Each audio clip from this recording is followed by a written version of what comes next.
All right. So I'm gonna get rid of these things.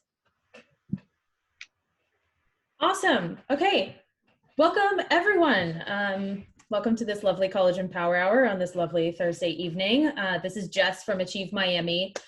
For those joining that might not be familiar with Achieve Miami, we are a nonprofit organization here in Miami that brings together students and educators from diverse backgrounds to provide educational programs that help all students learn and grow.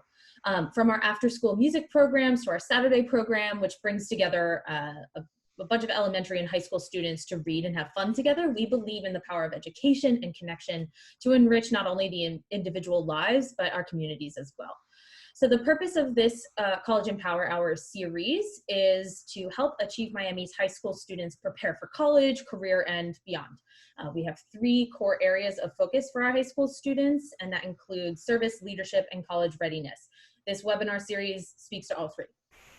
We know that even before COVID-19, there were many communities in need here in Miami, but this pandemic has exacerbated existing crises in many, many ways. And we're here today to hear from a variety of leaders in our community about their experiences and learn about the various opportunities for students and others who might be on this call to support these leaders' efforts through community service. So we're very excited to have you here. Really quickly, for those of you who don't know me, my name is Jess and I'm the manager of high school programs here at Achieve Miami. I work alongside Stephanie Oshinsky, we're very excited to have her on this webinar with us, Ingrid, Trevor, and the rest of the Achieve Miami staff to implement current and future high school programming. So a crucial part of my job is to ensure that high school students receive the information they need. And one way in which you can do that is through our Don't Stop Achieving newsletter. Sign up for this newsletter via the link to the left of my face over here. That'll also be included in the follow-up email. That newsletter has so much really great opportunities and info in there, including scholarships and awards, standardized testing updates, so be sure you sign up. And actually, I am going to, after I finish this, we'll put that link in the chat box for those of you who are interested in signing up really quickly on your phones now. So a couple housekeeping items before we get started. All lines are muted, but there are multiple ways to interact with us through this webinar. As everyone was settling in and joining, we asked attendees to share a few things about themselves. Everyone has already done that, shared amazing positive things. Thank you.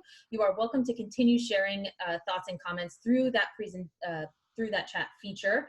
You're also welcome to utilize the Q&A feature to ask questions at any time throughout this webinar. You can access this feature via the button at the bottom of your screen. It just says Q&A, click that. We'll be responding to as many questions as we can, either during the webinar if possible, or at the end when we open up for Q&A. These presentation slides will be available in the follow-up email we'll send you with your hour of community service. And you'll also receive a recording of this presentation. So disclaimer, this webinar is being recorded. And don't forget about your 1 hour of community service. You need to finish this survey in order to get that, and that link will be available at the end. So before we dive in, I just want to highlight that there are many different ways to serve your community as a volunteer. The first 2 ways that I have up on the screen here are usually what comes to mind when we think about community service. You have direct service, which is a service that directly affects the persons, the animals, or things that we're wanting to impact. So this might include volunteering as a big buddy at Achieve Saturdays. You know this experience very well. Many of you probably know this experience very well. You're directly working with things that you're impacting. Indirect service is the type of service in which you are not in the presence of the impact you're making, but you're still making a huge impact by cultivating materials. You might be fundraising, you might be doing a book drive or a food drive. This type of work is super important as it gets resources into the hands of people who need them most.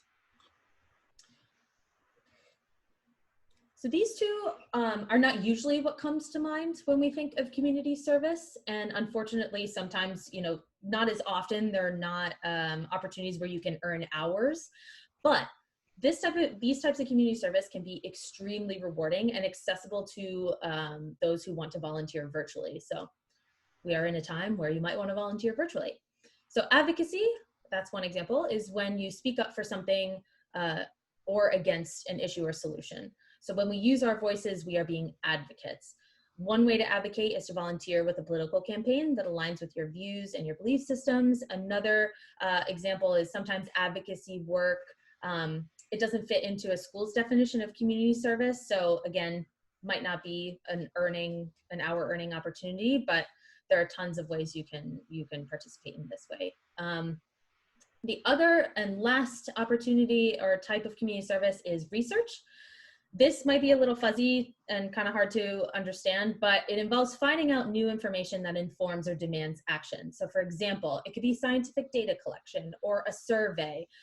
One example that I know very well because I do a lot of civic engagement work on the side is you could research future election dates and cultivate all this information about voter registration requirements so that it can be put into an information pamphlet that can be then handed out to the public. That's one example. So now that I've gone over those four, I'm going to launch a quick poll to see where we all are in terms of our interests. What types of community service opportunities excite you most? Which of these that we talked about are you most excited about? I'll give it about maybe 10 to 15 seconds. Already got a lot of responses, and I'll share the responses afterwards too.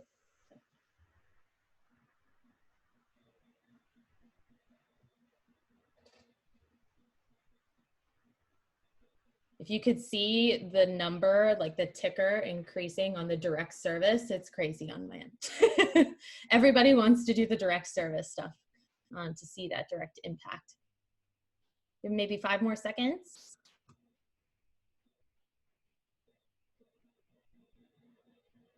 Okay, I'm gonna share these results. Also wanted to share these for the benefits of our panelists as well as they talk about the opportunities that they have that others can take advantage of. So it looks like a lot of people are excited about direct service, but there are some who are interested in others as well. That's cool. Thank you for taking part in that. Get out of that. So thanks for sharing that. I just want to quickly spotlight 3 or 4 specifically high school student-oriented ways that you can serve your community through Achieve Miami this summer. So we have the Achieve Adventure Hour. This program is a virtual 1-week program for elementary students where they can engage in interactive reading and music activities. We have a summer piano music program as well. This program will give motivated music students their own piano and help increase their skills on this instrument. We have our Big Buddy Virtual Enrichment. This program supports Big Buddies as they develop virtual enrichment activities for little buddies to complete at home. And we also do book drives and book leveling. So this would entail collecting books, distributing them, identifying their reading level for our little buddies. If you are interested in any of these opportunities, please complete the Big Buddy Volunteer Opportunities Interest Form that's linked here. The QR code will take you directly to the form. Thank you to all of those who already completed it. We will be reaching out to you in the very near future to follow up on specifics. For those of you who haven't submitted, please do so as soon as you can. Once you complete the survey, we'll follow up with you about the opportunities you're interested in. And Sarah can actually, yes, Sarah sent that link in the chat box for you to fill out. It's really quick, whether it's during this or afterwards, please fill it out ASAP. So this is the first of several surveys we will be mentioning during this presentation. If you start feeling overwhelmed, have no fear. They take no more than 5 minutes and we'll summarize them all at the end. This presentation will also be available again, so no worries. Brief overview of our agenda today. We'll start by introducing our panelists. We will ask each of them a few questions and then we'll open up our conversation to Q&A. Again, anytime throughout the presentation, please drop your questions in the Q&A box and we'll do as best as we can to answer them. And don't forget about that survey. Can't say that enough. This is what you need to complete the follow-up survey in order to get your hour of community service.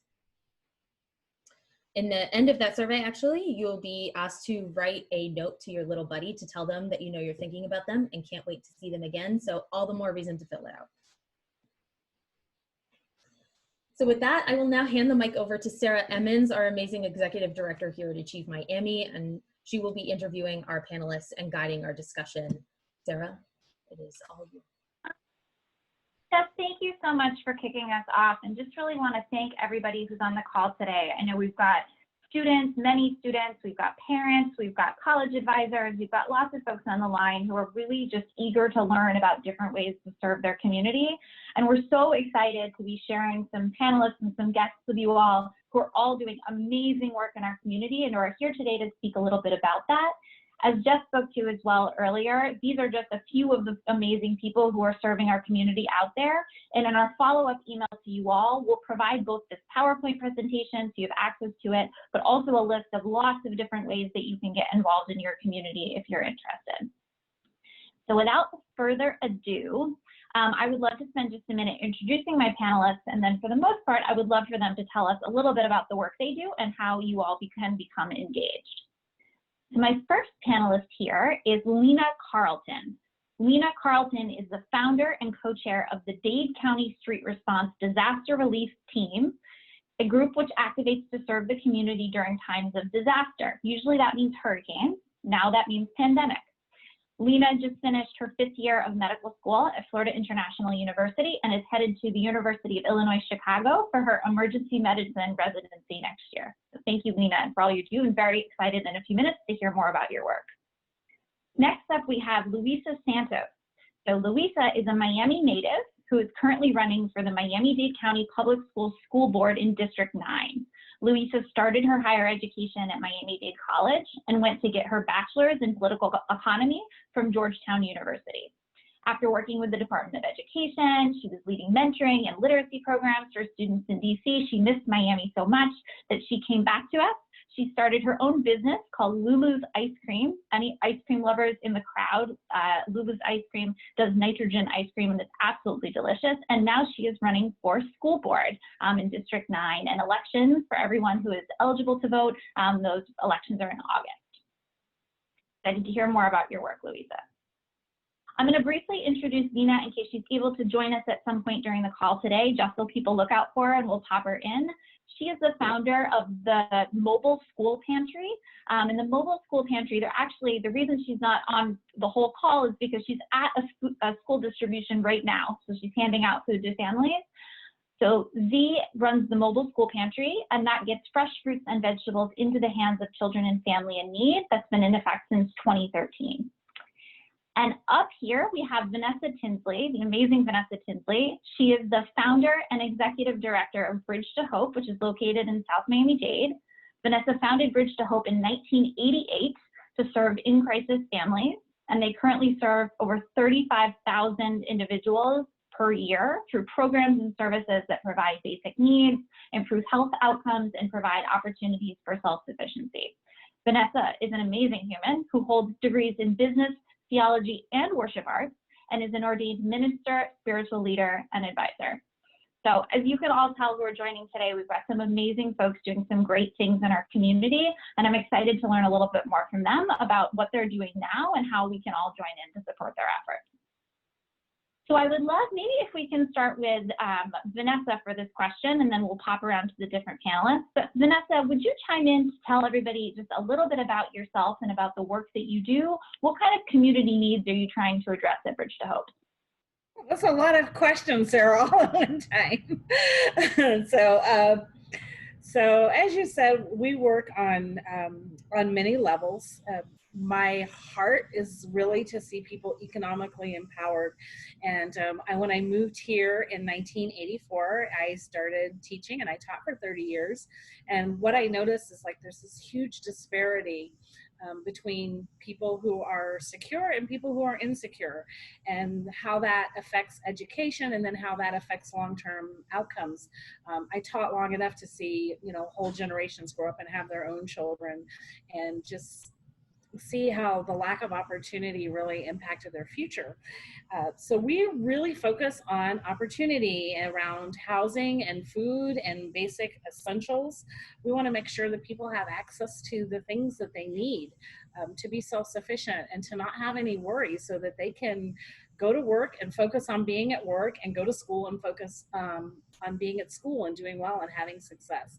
And you can't go to school and have a great day when you have slept on the floor and you've gotten up and you've not had breakfast. And kudos to those who've tried to help with the free breakfast and the free lunch. But since we're talking to high school students, we can just be real that that little 1 ounce box of cereal and that little thing of milk is not a meal, you know, especially when you're 6'2" and 210, and you've got to get out on the field and play sports, or you're supposed to focus on doing other things. So that's really what we're all about, is to provide wraparound supports for families, so that they're not constantly falling through the cracks, and so that they don't have to make decisions like, okay, I'm gonna cut back on my food bill so that I can buy an inhaler for my child, or pay for the electricity or something like that. And unfortunately, food is, you know, at the core of what we do, because it's the one thing in the budget that's flexible.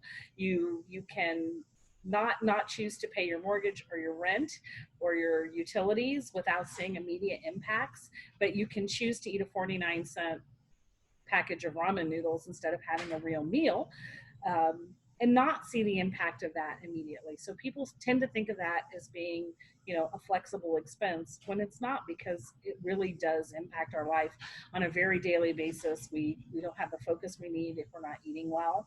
It impacts our health in a very negative way. And the longer those kinds of habits go on, the greater those impacts become. And then one day we wake up and, you know, we're overweight, diabetic, with all kinds of medical issues, simply because we haven't been eating real food. So real food is at the center of everything we do, but we also provide other supports as well as opportunities for education and to gain employability skills. Right now, during the COVID pandemic, we are serving over 10,000 people a month, and that's really bizarre. Our program has been growing. We see an increase every single year of between 20 and 50%. And so that tells us that we have some issues in Dade County that we need to solve. And that's what we're about doing. We want to really empower the next generation. We want to empower the parents right now so that the generation coming up can focus on helping us solve our problems. I'm super excited to see all these young people on this call who are committed to their education and to their future, to serving the community and being ready to go off to college. I will apologize on behalf of my generation for the mess we're leaving you, but I'm telling you, I'm excited, because look what you're doing. You are here and you are already investing in the future, so we know good stuff is coming. Amazing. Vanessa, I'm going to say this so many times on this call, but thank you so much for everything you're doing. You've been serving the community for such a long time and are really raising to the challenge during this COVID-19 situation. So we'll dive in more. I would love to ask Louisa, if we could pass it over to you. Again, Louisa is running for school board. And so Louisa, would love to learn a little bit more from you about what that looks like, running for school board, what led you to that work, what community challenges you want to solve by being a school board member. You're muted. You're on mute. Thank you so much for having me. It is a pleasure to be here with these incredible panelists, and so excited to be with the Achieve family. I'm always so impressed by the work you all do. And it's been awesome. I was able to actually spend some time with Vanessa earlier when the crisis happened, doing some direct service myself, and helping, doing everything from data entry to giving out, distributing some of the meals. So so excited, and it kind of goes to show that no matter what you're doing, my main level of service being advocacy at this point, you can always build in some direct service too. And my service throughout my life, all the service I have done has been driven by this really relentless belief in equity and access to opportunity, because those are the two things that changed my life. And really the way I started getting involved, right, was like most of you, being involved in doing one-off service opportunities throughout high school, through service clubs. Then at one point in my high school trajectory, I learned that I was an undocumented student. And I've heard another student say that we had no choice but to get involved differently, because we were advocating for access to education, which at the time was extremely difficult for undocumented students. And so, and it still continues to be in many ways. There's a lot of work left to do on that front. And so I started to learn about advocacy and organizing and what it meant to demand certain kind of change from our elected leaders, and also to organize amongst ourselves to be the change we want to see. And that, you know, shifted into once I was, you know, even even as a business owner, right? That lens of service and thinking, how do we empower our students who are working with us in my business to have the knowledge and skills they need to thrive? Because I saw, and that challenge that I saw through my team was that our school system has come a long way, but has a long way to go in really serving every child and providing an equitable education. And so that eventually led me to attending school board meetings and joining boards, which is another type of service you'll learn about. Eventually, you can join the boards of organizations and help those organizations in everything from raising the funds they need to function to building capacity in other ways. And so I joined the board of a few education organizations and started attending school board meetings and took a deep dive, and given my background both in the classroom and at the Department of Education working on policy, realized that the next way that I want to serve is through elected leadership. And that is why I joined, I launched my candidacy for School Board District 9, and it's really driven mostly by my lived experience as an undocumented low-income student in our schools, but informed by the fact that many students aren't being heard on the school board, and the issues that you're facing every day, I don't believe we have current leadership that is listening to you to fix those. So my service has looked all kinds of different ways throughout my life, but this is where it landed me, and I'm so grateful to have the opportunity to run and hopefully be the change I want to see. Awesome. Louisa, thank you for sharing with us a little bit about your service journey, because you've been such a public servant for so many years in so many different capacities. And so it's very helpful to all of us to learn a little bit more from you about your experience. So thank you for that. And I just want to remind, I'm going to move on to Lena in just a second, but I want to remind folks that at any point, if you want to ask questions in the question and answer feature, you can also poke in there. If somebody else has said a question that you really like, you can press the thumbs up like button, and that moves it to the top of the list. So feel free to throw questions in that Q&A, and we'll do our best to get to those at the end. Great. Lena, would love to hear a little bit about yourself and the work you're doing with the Dade County Street Response Team. Sure. Thank you so much for having me. I'm really excited to be here, as Louisa said, with these other amazing panelists. And as Sarah mentioned, I just finished in medical school and will be heading off to do my residency soon. I just want to say a few words first about what sort of got me into medicine. For a lot of people, it is, a love of science or something along those routes. For me, I really saw medicine as a way to, make social change and utilize health as sort of a mechanism of equity. And that wasn't something that I really saw represented a lot in sort of pre-med or even high school, like science type classes. So I just want to put a plug, if you're interested in social justice or any sort of equity work, there are other avenues for you aside from, say, politics or nonprofits or things like that. There are really so many sectors that you can go into to be an advocate for change. As Sarah mentioned, I'm one of the co-founders of the Dade County Street Response Disaster Relief Team. We are a nonprofit organization that seeks to provide medical care to vulnerable communities in South Florida before, during, and after a disaster. We founded our team in 2018 in the wake of Hurricane Irma, and just really seeing how lackluster and inequitable the city, county, and state responses were. You could see lights were coming on, power was coming on in Brickell, Coconut Grove, immediately, and it was a week before lights and power were coming back in Black, brown, low-income communities in Miami. And that's a huge issue. So we exist to sort of help fill that gap, but also put pressure on the city, the county, other political organizations to do better and to meet needs of all residents in South Florida. So we founded this team thinking that, hurricanes are going to be our thing. This is the disaster most likely to strike South Florida. And then, of course, I guess we didn't plan well enough for the pandemic, which we should have all seen coming, obviously. But we find ourselves in this place of still having a mission of providing medical services as well as, you know, basic life-sustaining services for the most vulnerable people in our community. And when we were looking around at the beginning of COVID, we realized that one community that was really especially being neglected and is especially vulnerable is the community of individuals experiencing homelessness. So we started out by doing some street teams who would go out, especially in Overtown, and do things like tent distribution, so that individuals could have a way to maintain social distance and shelter in place in an actual shelter. We did coronavirus testing. We provide showers, food, water, and other resources. We were then fortunate to get a space at the St. John's Missionary Baptist Church. And for about 2 months now, about a month and a half now, we've been there full time every day.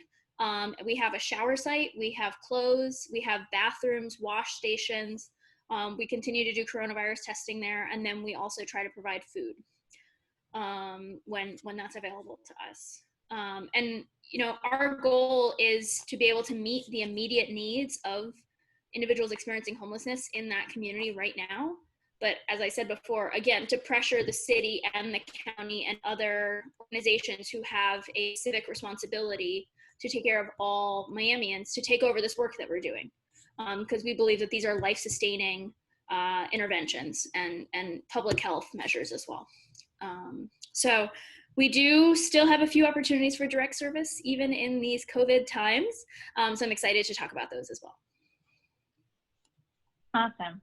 That was going to be my next question too. So Lena, maybe if you want to dive us into that question, which I know many people are probably chomping at the bit to hear, is what are the service activities like with your organization? Direct service, indirect service, advocacy, and research. Where might students dive in? Sure. So at the site itself, at the church, we are staffed by volunteers. We do have a requirement that all volunteers be above the age of 18 to volunteer at the site. And I know that, you know, some folks here may be above that threshold, some may be below. But even still, for those under 18, we still have a few direct service opportunities. As I mentioned before, we provide food, but only when we have access to it. So we're definitely always looking for individuals who are willing to sort of basically adopt a day to provide food, whether that's, you know, doing breakfast or lunch. If I know a lot of people mentioned cooking and baking as new skills that they've acquired during quarantine. We generally feed about 75 people per day in one breakfast or lunch session. And whatever foods that we do not distribute on site at the church, we always drive around to make sure that we're being able to connect with individuals who may be mobility limited and may not be able to access our site. The other thing that we have available for or I guess this would qualify as indirect service, would be donation drives and drop-offs. So we are totally donation-based in terms of what we offer in terms of clothes. And that is a really big thing for us, especially with all the rain that has been happening in Miami. I'm moving into hurricane season. It's really important for people to have dry clothes. So we are always, most of the individuals that we serve are middle-aged men, and we are always short on men's clothes. So if someone would like to organize a men's clothes drive, or a sock drive, or an underwear drive, those are things that, you know, are essential. We run out of sometimes, which is, you know, devastating when people come by and they want to take a shower and we don't have fresh clothes for them to change into. So those would be great ways to engage in indirect service. And then lastly, one advocacy option, we recently found out that our church site, that physical location, we will not be able to use after June 7th, which is coming up. But the city has indicated that they are interested in taking that over. So we have a petition with the city to move that site to another place and have the city become responsible for that. So we have a petition which I can drop into the chat a little bit later for folks to sign. So those are 3 opportunities right now that we have for engagement with us. Amazing. Lena, thank you for sharing that. Louisa, I'll pop over to you if you want. What are some opportunities for folks to contribute to your campaign? Yeah, absolutely. So traditionally, folks who want to get involved with campaigns have done things like phone banking, knocking on doors, text banking, even doing policy briefs, right? That's research.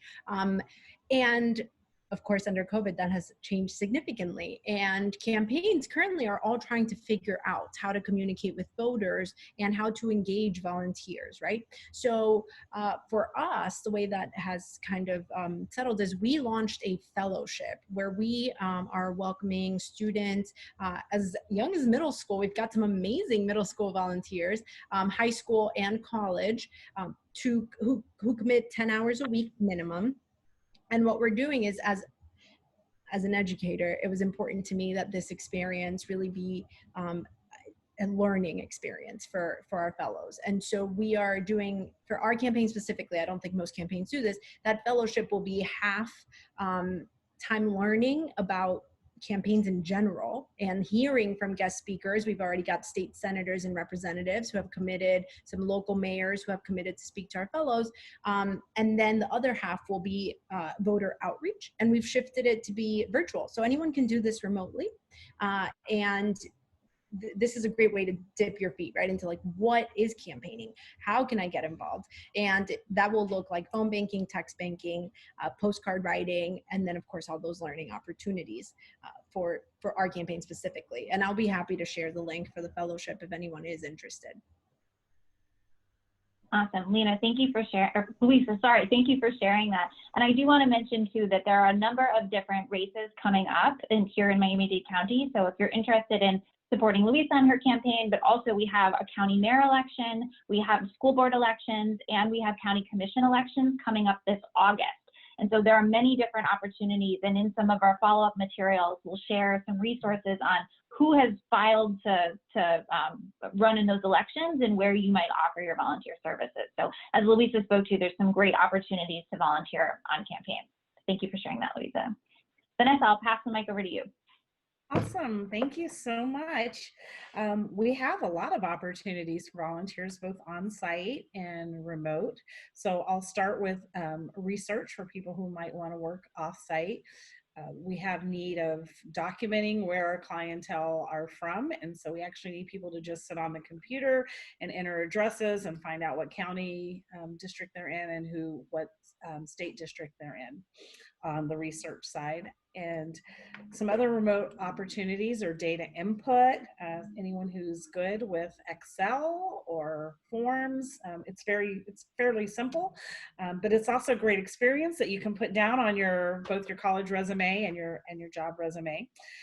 We are looking for someone to work with a social media company. We work with a company called Socially Buzz, which is one of the top social media companies. They work with national organizations, Domino's and Jamba Juice and things like that. So if there's anyone who's interested in social media marketing and they would like to get involved and work as the liaison between Bridge to Hope and our social media company, that would be an awesome opportunity to do that. It's something that interests you. We need people who can either be on site here or want to work remotely, sending text messages to our clients. We're reminding them about census, informing them about opportunities to have health checks and other relief around COVID. And so we just need people to make some phone calls, especially people who speak Spanish or Creole are very necessary to us right now. And that's fun. If you're a social person, that's a great place to be, giving these phone calls, especially our elderlies who are alone. They just love having somebody to talk to for a few minutes. So if you like to chit chat with people, that would be an awesome fit for you. We are looking for some people who can drive and deliver in the Miami area. We have a lot of areas that we're delivering to, and so there's usually between 6 and 10. It takes about an hour and a half to make those drops. It's picking up the food here and dropping it to families. On site, we have opportunities to actually serve clients Tuesday, Thursday, and Saturday. We do something called a park and pop where the clients come in. There's no actual contact with the clients. They come in by appointment, they open their trunk and we drop the food in, and they're on their way. And we do that from volunteers 9:30 to 2:30 every Tuesday, every Thursday, and every Saturday. And we definitely need help with that. Wednesday and Friday, if you're a person who's organized, you like to just come in and help to clean, help to organize, answer phones, assist in the office, Wednesday and Friday, 10 to 2. If you want to do some organizing and do something on your own, take a little bit of a leadership role. We do need people to organize food drives and toiletry drives for us. If you are a creative person, we need some people to do things like metal stamping and button making. Maybe while you're at it, you can make some buttons for Louisa for her campaign. That would be awesome, right? And so just there's a lot of opportunities every day, but Sunday and Monday we have things going on, and perhaps you may even have an interest. You may be artistic. We're looking for people to take pictures, to edit pictures, to do some video for us. And I'd also like to mention we are a certifying organization for the Presidential Volunteer Service Awards, and so you can sign up for that and have that to put on your college resume. And those are the opportunities that we have, and love to see a lot of you signing up. Awesome. And I see in our chat that we've already got some folks who are eager to help out with all of these different opportunities. So so glad to hear from you about many of those. Two things I'll share with the group, and then I have one final question for our panelists, and then would love to open it up to Q&A. So my first pitch to the group is, if you do have questions for the panelists, now would be a great time to drop those in the question and answer box, and we'll make sure that we get those answered for you. And I also want to say the survey that you'll complete at the end of this webinar gives you opportunities to say you want to learn more about working with Vanessa, Louisa, or Lena. And when you click those boxes, we'll share your information with them so that they can get you all of these different service opportunities and these links to join. So that opportunity will be available for you at the end. But the final question I have for the three of you is, again, a two-part question, because I always ask long questions. But what is hardest about what is hardest about the work you do, and what gives you joy? So if I could maybe start with Louisa. Sure. What is hardest about the work I do? Well, I'll tell you what brings me joy. Working with so many incredibly talented young people who are finding ways to get engaged and really be active citizens, it brings me extreme amounts of joy. And then, you know, what's challenging? Well, you know, it's challenging figuring out how to do something that's never been done. And I think we're all panelists, we're all going through this, right? Figuring out how you serve in the time of COVID is a very interesting question. For us, it's almost given us a little bit of more creative freedom to think about, well, the rules don't apply, so let's get creative. And that's been really fun. Awesome. Thank you, Louisa. Lena, will you go next for us? Sure. I think one of the most challenging things about the work we do is just confronting the human toll of the inequity in our society every day. You know, we're not just reading statistics, we're, you know, working with individuals and hearing stories, and, you know, even just reflecting on the differences and the privileges that I have. And, you know, thinking about that in contrast to a lot of the people that we serve is really tough. But I think it also motivates me and probably a lot of other people who do this work to continue.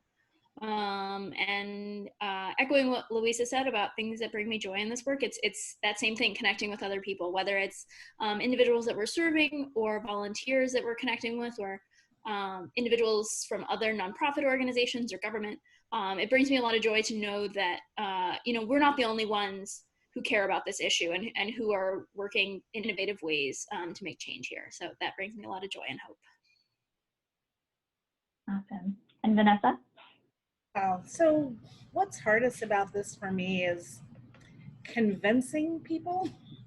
It didn't seem to me like, it seems to me like what we do is kind of a no-brainer and everybody should get that. That it's in all of our best interest for people to be well, and for there to be equity in our society. And it's very hard to get that message across. It's hard for people to understand how someone on the street not having a bar of soap and a place to wash should be their problem. But it's their problem because COVID has brought that so to light for us, that this is a public health and safety issue. We know crime goes up where poverty goes up.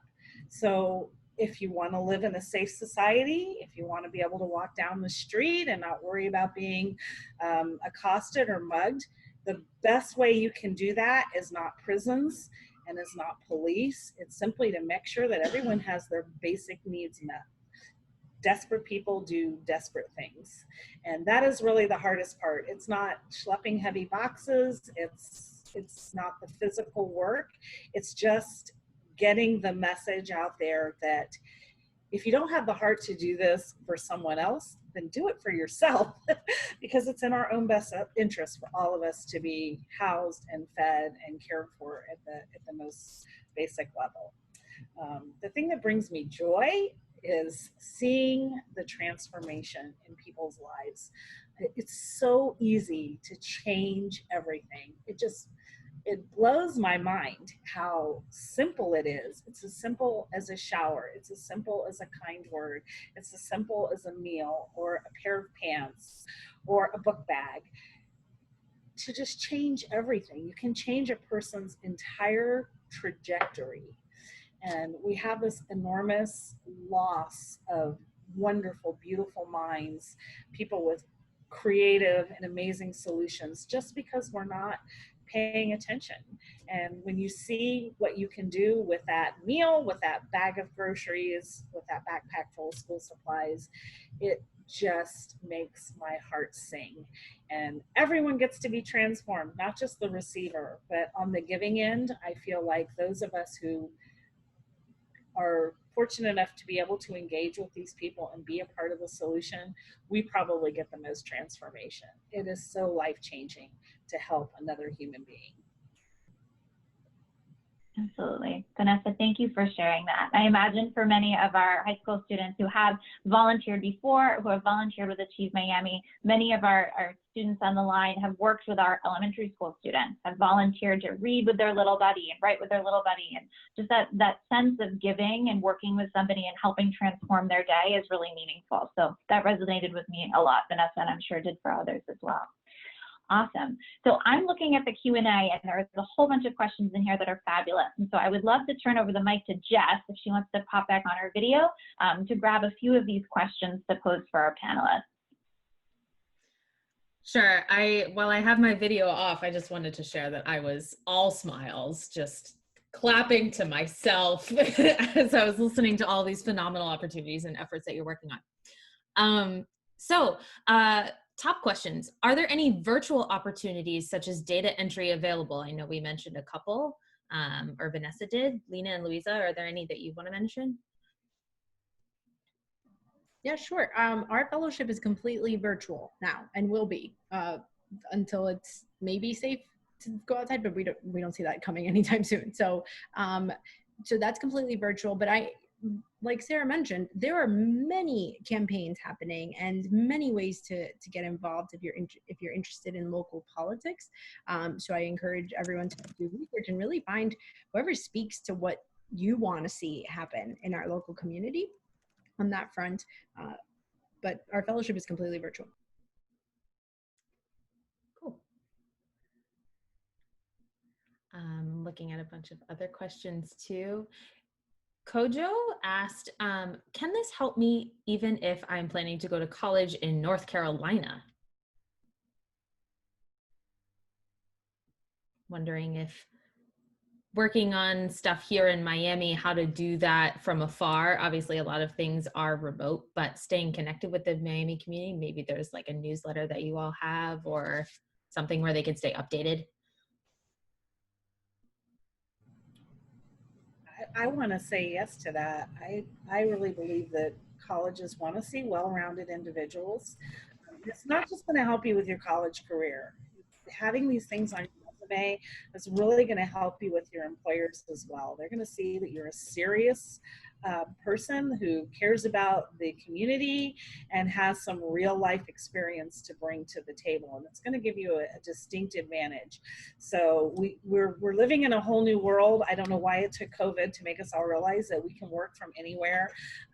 One of my employees works all the way from Abu Dhabi and has no problem doing this. So South Carolina is going to be easy for you. So get involved, find something that speaks to your heart, and do it. Awesome. I have a fantastic question from Zian.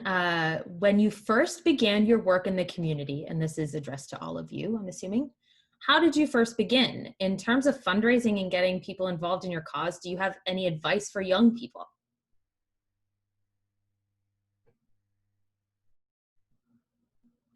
I can start. So in terms of, getting the Dade County Street Response started, it started with identifying a need in the community. So I think if you're going to start something new, I think it's important to know what problem you're addressing, and have that be something specific as opposed to coming in with a solution. You need to start with what the local needs are, because everything is so different from one community to the next. There's not going to be sort of a blanket response that's going to work everywhere. And then the second thing was do something that you're really passionate about. We talked about some of the struggles that are there in doing this kind of work. And if your heart isn't in it, then it's going to make it really more difficult to make it through those tough days. And then I don't know if I'm missing part of the question. Let me see. You got a lot of it. It was just, how did you first begin, which you all answered a little bit earlier. And then also, the whole process. And do you have advice for young people, perhaps, who are interested in pioneering their own efforts as well? Yeah, the other thing I would say about that is don't be shy about reaching out. If you see an organization that is doing work that looks like something that you want to do, reach out to them, learn from them. There's a lot of great initiatives that are already going on the ground.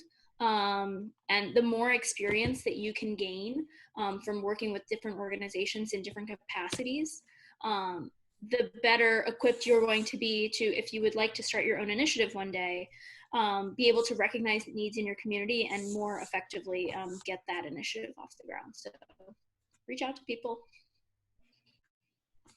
Vanessa and Louisa, did you want to speak to that as well?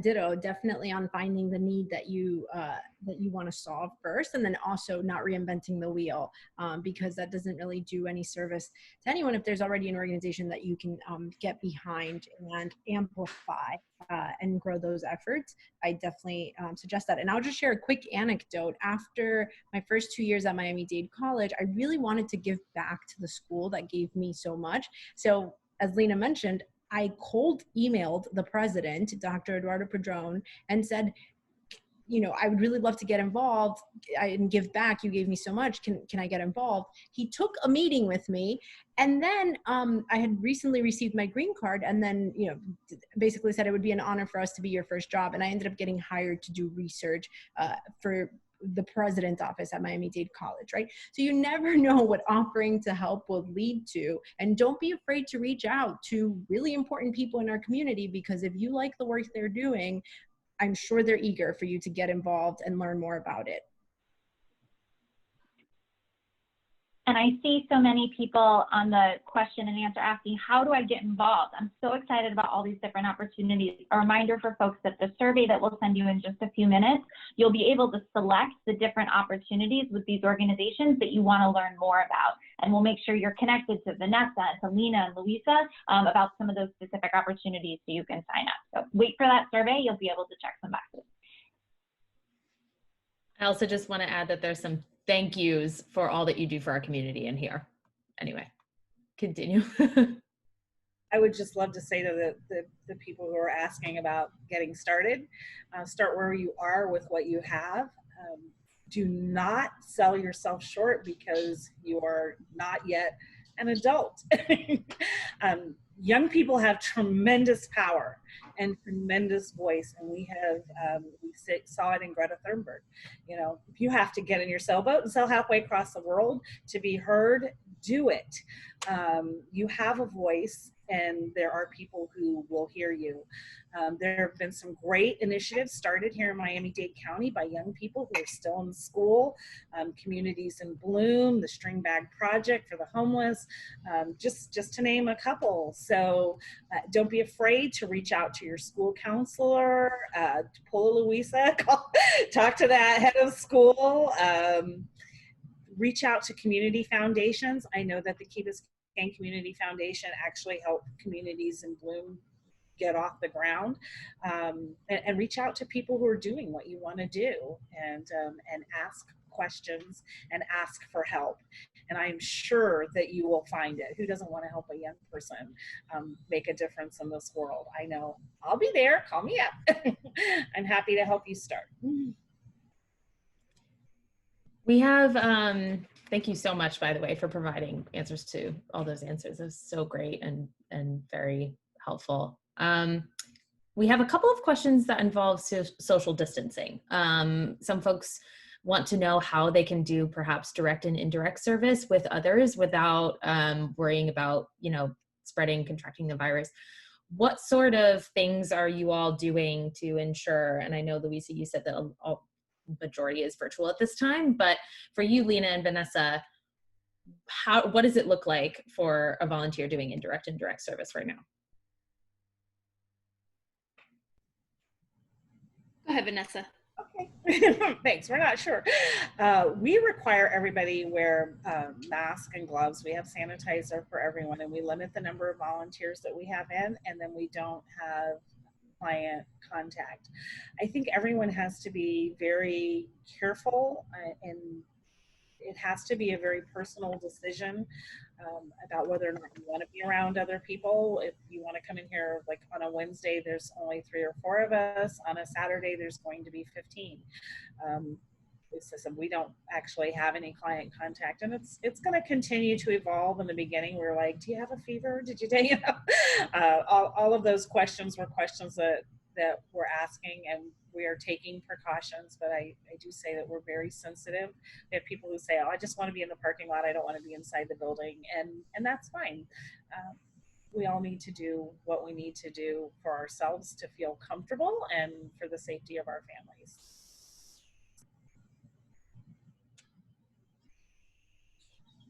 At our church site, we do require everyone to wear a mask, and we provide masks for all individuals who do not have one. We've given out about 3,000 masks at this point to individuals in the Overtown community. That being said, there are times when, you know, with the particular clients that we serve, it's difficult to maintain social distance for a variety of reasons. And, you know, there is a level of personal risk there. That's why we require volunteers to be above the age of 18. That being said, the opportunities that I mentioned before with adopting a day for food service, as well as various donation drives, can all be contactless. If you adopt a day for food service, you do not need to distribute the food. We are more than happy to do that, and that's how it goes with most of our food donations. People drive by, we pick it up out of their car, and then they drive off. And the same with other sorts of donations as well. So that being said, if you would like to stay and distribute food, we're happy to facilitate that, but we do have opportunities for individuals who would like that to be a contactless opportunity. And I'll say that we're happy to provide community service hours for that as well. If you spend a couple hours cooking the meal and driving to drop it off, we'd be happy to sign off on any community service hours for that as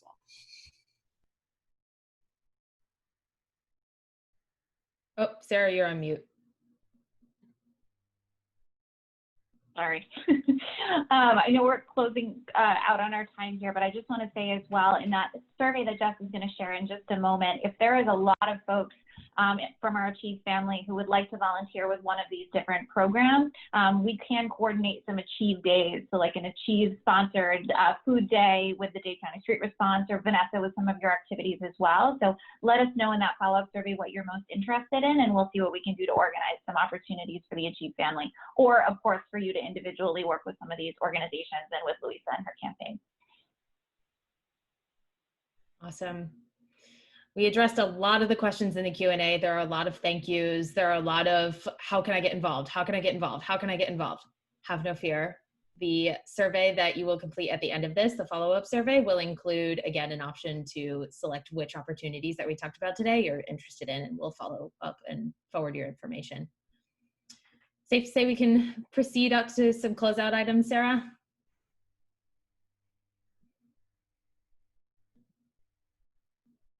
I think you said yes, maybe. You were on mute. I'm getting a thumbs up. Awesome. So just one more time, thank you so, so much to our amazing panelists and, Bridge to Hope, Dade County Street Response Disaster Relief Team. So sorry I butchered that. School board candidate, like all of these things that you're doing, each one of you is leading and serving our community in such big ways. And we're thrilled to have you at this College and Power Hour. And we're looking forward to continuing these exciting and important conversations in the future. So, and of course, sending some of our students your way. As we transition to some closeout items, I want to spotlight once more the Achieve Miami community service opportunities that you can start taking advantage of this summer and right now. If you're interested in any of these, again, please complete our interest form. Once you complete that survey, we'll follow up with you about on what you're interested in. I would be remiss if I did not mention this. We have an upcoming College and Power Hour on June 11th at 4:30 p.m.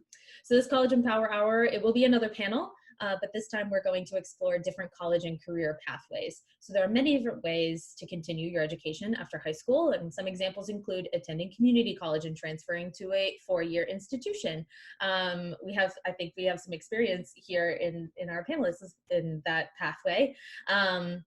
Taking a year to serve your community or pursue a specific interest, taking a postgraduate year at a preparatory institution. That was one that I chose. Through our panel, we'll talk about these various pathways and more, and we'll even touch upon some advanced educational opportunities like master's and PhD programs. So make sure you register for that. The registration link and QR code are here, but when you leave this webinar, you should be taken directly to the registration page for that upcoming College and Power Hour. Some additional opportunities after you complete the follow-up survey. Again, we'll be forwarding your info to these lovely panelists that we've had here. You'll see Lena, Louisa, and Vanessa's info here, and Zena, though she couldn't join us, we also have her info, and that will be in the survey as well. We're also going to be providing some additional opportunities in a lovely, well-organized list in the follow-up email that we'll send to you all. So these are all some additional things that we know are open and flourishing in the Miami area right now in terms of service. Lastly, moment you've been waiting for. Here's the follow-up survey that you need to complete in order to receive your community service hour. QR code is there. You can start completing it now. I'm just going to leave this screen up while I ask everyone to give a big, huge virtual round of applause to our panelists who joined us today. Oh, claps. And to Sarah Emmons, our executive director, for such an awesome College and Power Hour today, and to Steph, who is on this call, as well as Barbara Perego, who is another Chief Staff member here supporting us on this virtual experience. To the students, parents, family members, graduates, educators, took a look at the registration list. You are from all over the place, and even to Chief Staff members out there who are in our audience. Thank you all for attending on this lovely Thursday evening. We hope to see you again on June 11th for our next College and Power Hour, and stay in touch. Thank you so much, everyone. Thank you so much, everyone.